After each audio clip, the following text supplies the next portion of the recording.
Dr. Monica from Infodent. In this lecture, let us try to understand about jaundice. Before we dive and understand about the jaundice, let us first try to understand about the major predisposing factor that will cause jaundice. That's our bilirubin. Where does this bilirubin coming from? We have red blood cells.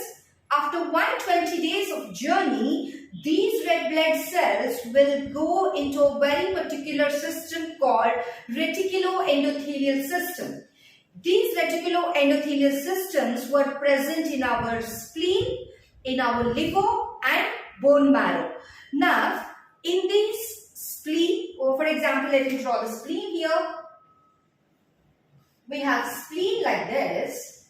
So, one of the famous reticuloendothelial systems that were present in the spleen have more number of macrophages.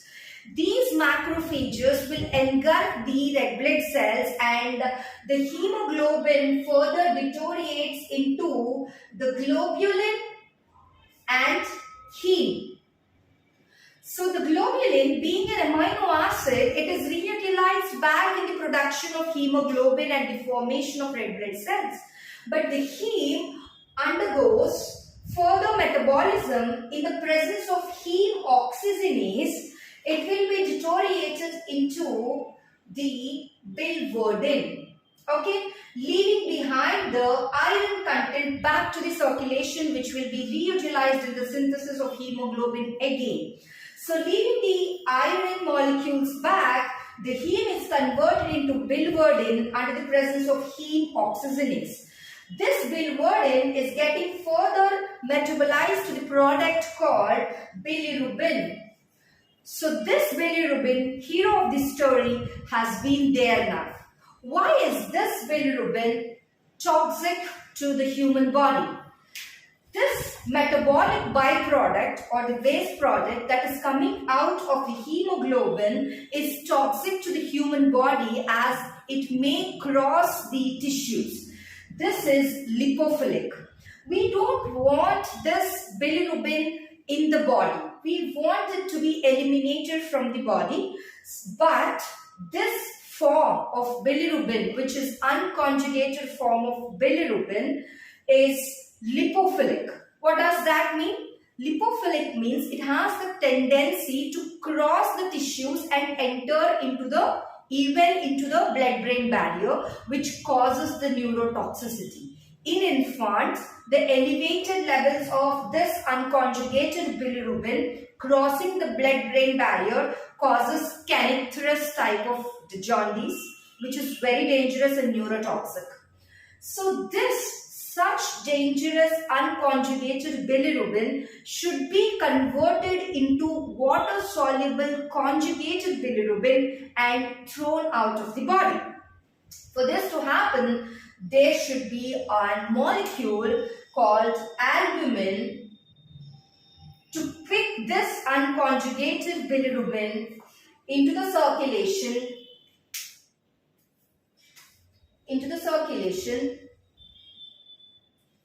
So, from this systemic circulation, albumin will carry this unconjugated bilirubin to the liver. So, we have the liver here. Alright.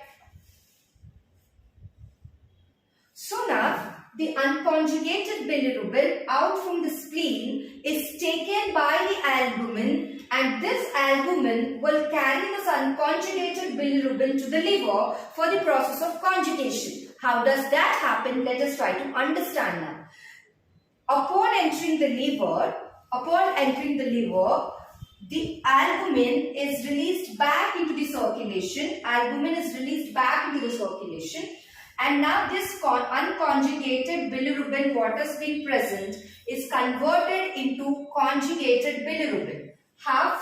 Under the presence of an important enzyme UDP, glucuronosyl transferase. Under the action of UDP glucuronosyl transferase, the unconjugated unconjugated bilirubin is converted into conjugated bilirubin. What does this enzyme do is that it snaps the glucuronic acid. It snaps the glucuronic acid to the bilirubin, giving the conjugated bilirubin. So that's the action of UDP glucuronyl transferase, clicking the glucuronic acid to the unconjugated bilirubin and making it a water-soluble conjugated bilirubin. Now what happens? This conjugated bilirubin will now enter into gallbladder. Alright, so this gallbladder will have the conjugated bilirubin, and from here it enters into the intestines. It enters into the intestines. In the intestine, we have the gut flora. This gut flora or bacteria will convert the conjugated bilirubin into urobilinogen. This urobilinogen is excreted out as stercobilin. So this is excreted out. 80 to 85% of urobilinogen is excreted out as stercobilin, whereas some few 5% will enter the kidney. The urobilinogen may also enter the kidneys. 5% may enter the kidney and is excreted out. Alright. And the remaining 5% may re-enter back into the systemic circulation and enter into the liver where the cycle continues. This is known as your enterohepatic circulation. Enterohepatic circulation.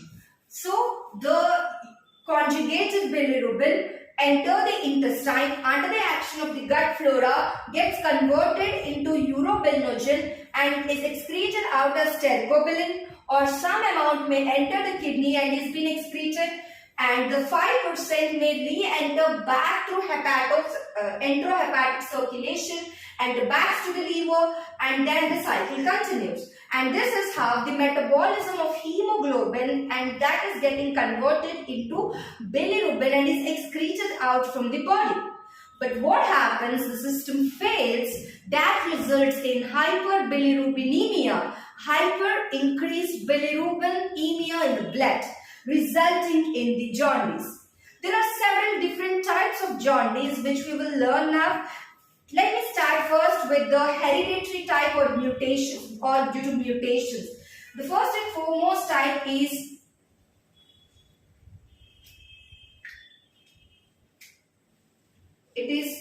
Crigler-Najjar syndrome.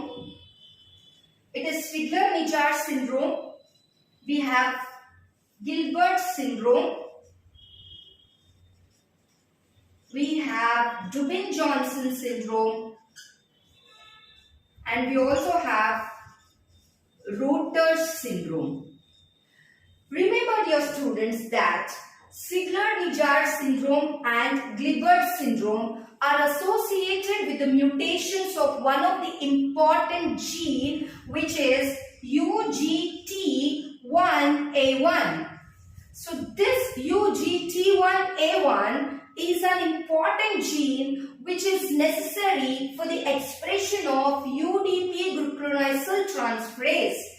Without this UDP enzyme, the glucuronic acid cannot snap with the unconjugated bilirubin so that the conjugated bilirubin will come. So the mutation of UGT1A1 will result in downregulation of this enzyme, so there is no conjugated bilirubin and elevated levels.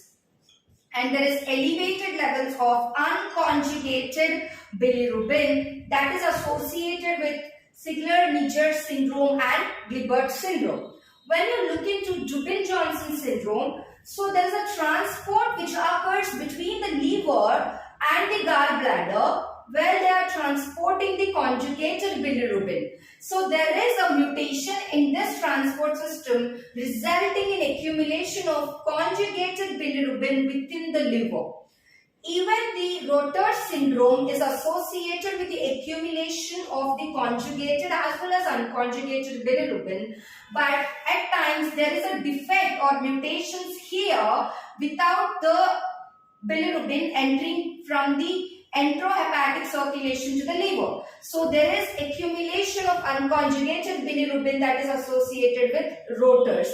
So what is the difference between Dubin-Johnson's and Rotor syndrome is that the hyperpigmentation of the liver, alright, the hyperpigmentation of the liver is seen in Dubin-Johnson syndrome, but that is absent in Rotor syndrome. So these are various hereditary dependent type of jaundices because of various mutations, alright. So now after this we have the infant jaundice. The infants will after 2 to 3 days we can observe the yellowish discoloration of the sclera or mucosa. We get the jaundice for the newborn. Why does that happen is that because of underexpression of this enzyme or underexpression of this gene or immature livers. That will result in accumulation of unconjugated bilirubin. So there is no enzyme or there is no gene such type which is properly regulated. There is accumulation of unconjugated bilirubin in the infants. So how does that be addressed in the infants? The blue light spectrum have shown that the unconjugated bilirubin is getting converted into conjugated and it is being excreted. So blue light spectrum will work for infant jaundice. There is another type of classification in jaundice, that is pre-hepatic jaundice, hepatic jaundice and post-hepatic jaundice. Let us try to understand that. So pre-hepatic jaundice means there is elevated levels of unconjugated bilirubin before it enters the liver. How does this happen? When there is excessive hemolysis. Okay, there may be RH factor incompatibility, ABO incompatibility during blood transfusion or hemolytic type of anemias. Whatsoever the reason is, but at the end of the day there is excessive hemolysis which happens. So there is excessive accumulation of the unconjugated bilirubin resulting in pre-hepatic jaundice. What is hepatic jaundice? So when the patient is chronic alcoholic, liver cirrhosis, viral hepatitis, any reason which destructs the hepatocytes, the liver damage, will result in accumulation of conjugated bilirubin. Now, how can we differentiate whether the liver injury or the jaundice is because of chronic alcoholism or some other reason? We have three major important liver enzymes. The first important liver enzyme is alanine transferase, we have aspartate transferase and we have alkaline phosphatase. So alanine transferase, aspartate transferase, both of them are equally synthesized by the cytosol of the, they were seen in the cytosol of the liver cell, that's our hepatocyte. But in the mitochondria, we can see the high levels of aspartate transferase.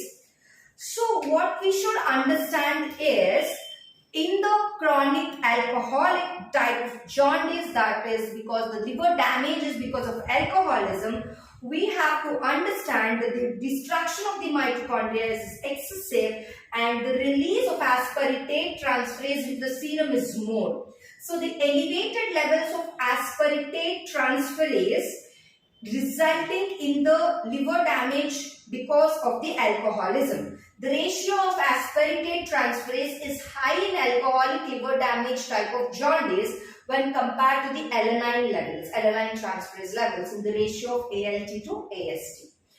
So this is about your intrahepatic type of jaundice.